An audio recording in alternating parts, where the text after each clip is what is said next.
Caprice makes the cut. Yikes. I think he had his eyes on the 12 of Blaney trying to clear him. Tyler Reddick, Justin Allgaier. See, right here is going to go right into the... Tries to avoid it at the last second. Haley was on pit road as well. See right here. Oh, Blaney. He didn't even know Blaney was in it. He just goes absolutely straight up the racetrack. Maybe. Oh man, they made contact. Tiny bit. Yeah, he got into the left rear of the 20, and that got him loose.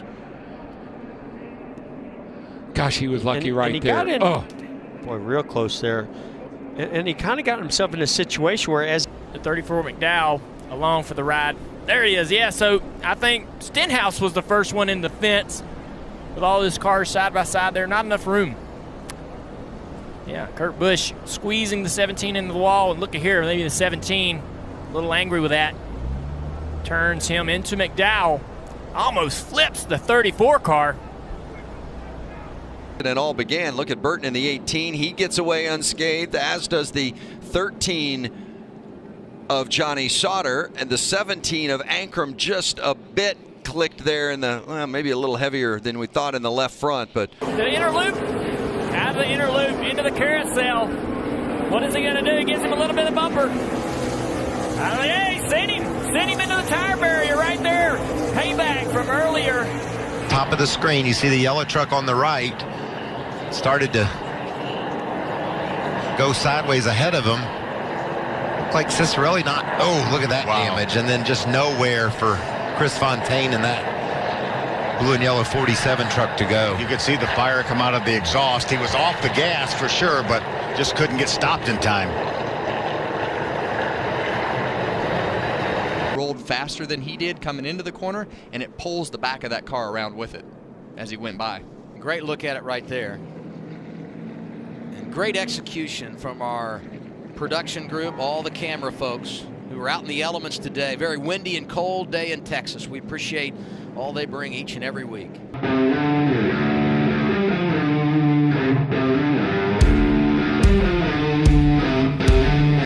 So keep an eye on that. Daniel Hemrick right there has a flat tire. He's trying to get out of the way, loses control of his car. Heavy traffic for the top 5 car. Oh, the double Hit by Cole Custer. He catches the 20 of Christopher Bell. They spin, the caution comes out. Big contact now behind him. I think that's the 81. Control and out of the driver's hands.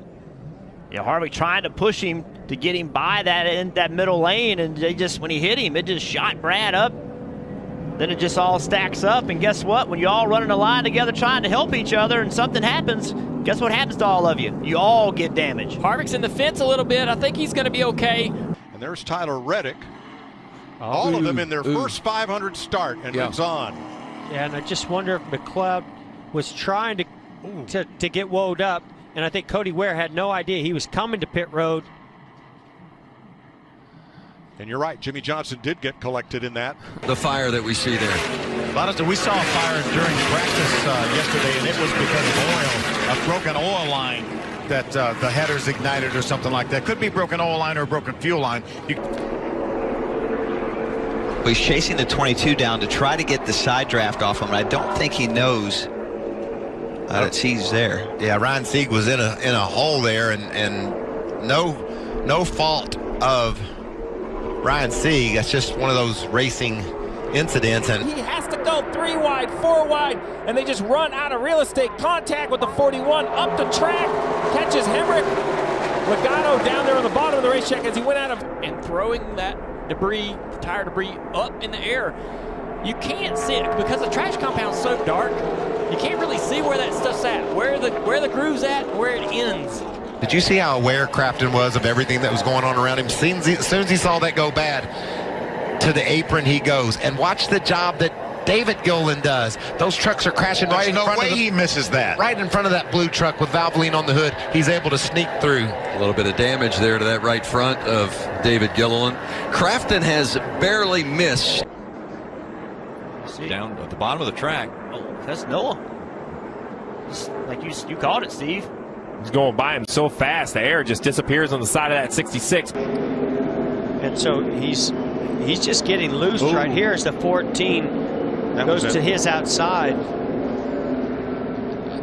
It looked to me like Kyle Larson at that point, as he went in the corner, man.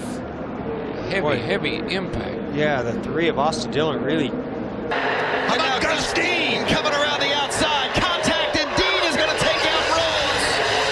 And Clapton gets through again somehow, and so many more involved in this incident. Right on the outside of Tyler Reddick against what we already said coming into this whole race. Turns 3 and 4 in the wind, and it's just going to pull. Just got loose. Yeah, it's just going to pull him right around.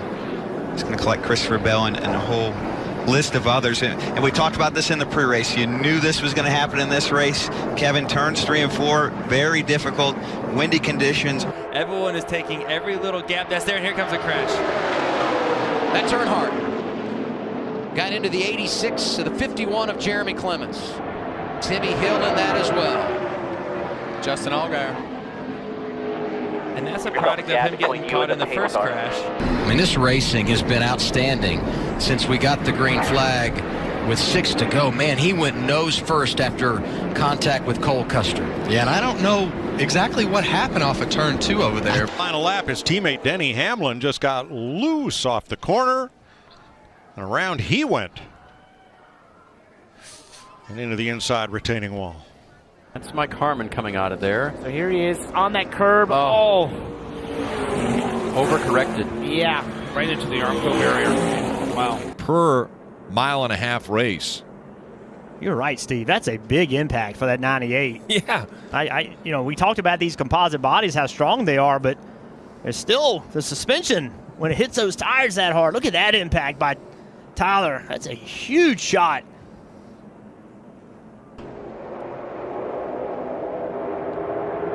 Reddick.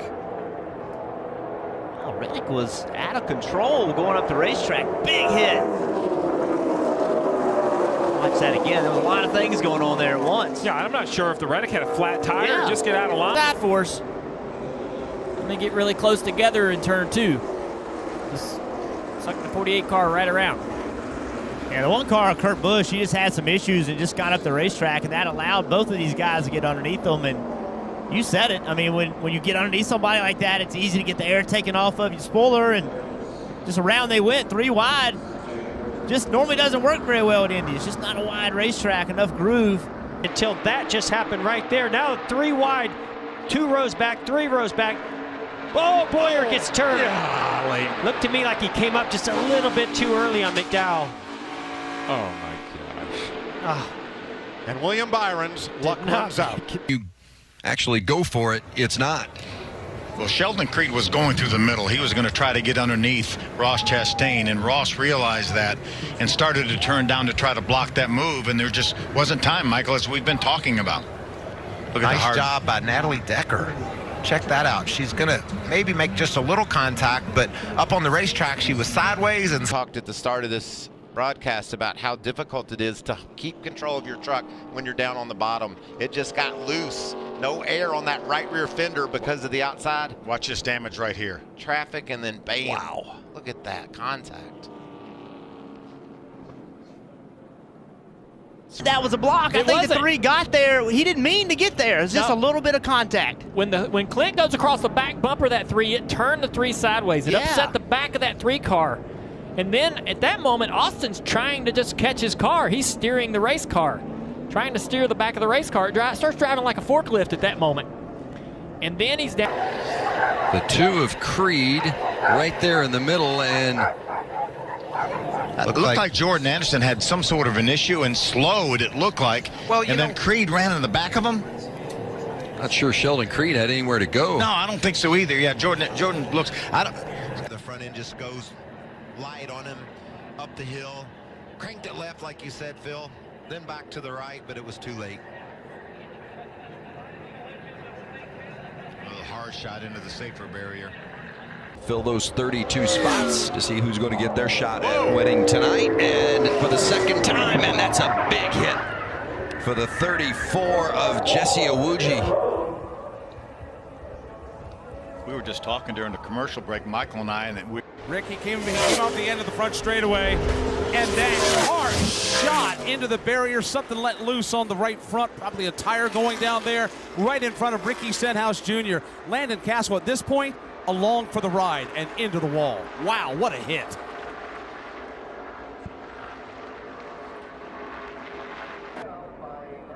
Boom, boom. 3 or 4 of them all together. Right in the lookout. Wow. 22 almost went over. Yeah, that's a moment that all the safety of the roof flaps and the hood flaps definitely saved that 22 car from going over. Years ago, I'm confident to say that car may have went airborne for sure. Sure, yeah. Brad and so with that Blaney kind of, just sneaking by. That was big for Blaney. Even though the 22 is back in the pits, opportunity to get tuned up. That's working really well. Oh, Jimmy going to take no, Jimmy! Contact. And around goes Bernard into the wall. Taking cars with him. Come on, high. Clear, clear, clear. All clear. Big wreck. You got it. Well, I'm just wondering, did that suck the back end of the car around on Menard? Let's see right here, that red, white, and blue number 1, second in line on the top. Gets basically the same situation we've seen. He catches the 2 of Tyler Reddick. It stops his momentum. Christopher Bell's behind him. He doesn't know, can't do anything about it. Just hits the 1 so hard, it spins the 1 out at the front of the field. We'll see what happens here. He's in the middle of the screen, the orange truck. He's going to dip below Decker in the 54, bounces up, just wasn't quite clear of Natalie, and she was holding her line, and they clipped Boyd into that outside wall. Yeah, can't really.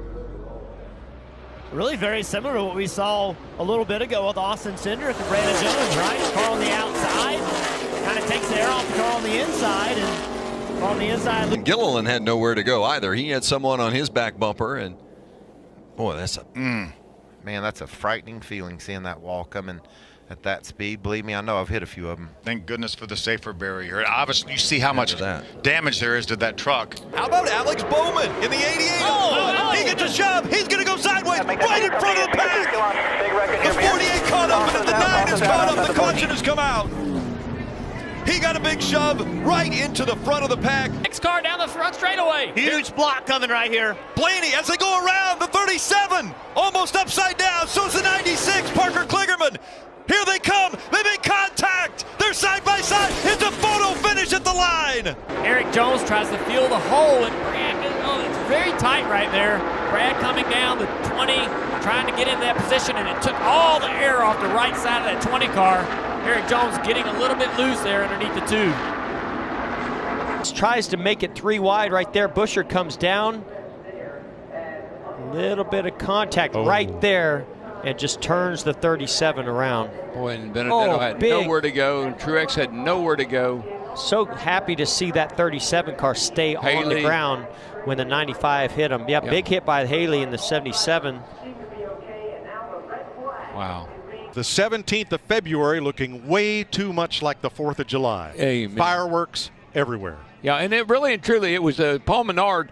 He gave to Benedetto a little shove, but it was on the outside, on the right side, and that just turned the Benedetto into the outside wall, and then it was on from there. And a different situation than we saw in the clash between Menard and with Jimmy Johnson, but it was a similar thing when we heard the spotter on the 21, Menard say, well, he zigged and we zagged. That Brad was pushing the crap out of me, and I loved it. Oh, that's Stenhouse, go figure. Yeah, it stuck the landing. Russian judge docked me a little bit, and I didn't keep it straight.